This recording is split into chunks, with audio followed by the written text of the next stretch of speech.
how to update software to the latest Android version on Samsung Galaxy S25 series. First, tap on the home button to return back to the home screen.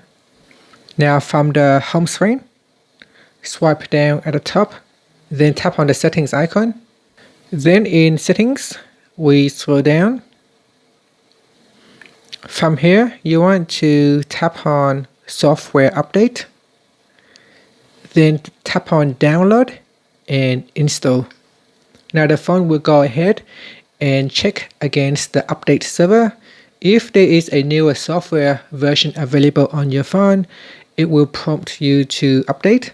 Here, my phone already running One UI version 8 with the latest Android version 16, so there is nothing else to update on my device. The latest security patch is on the 5th of February 2026.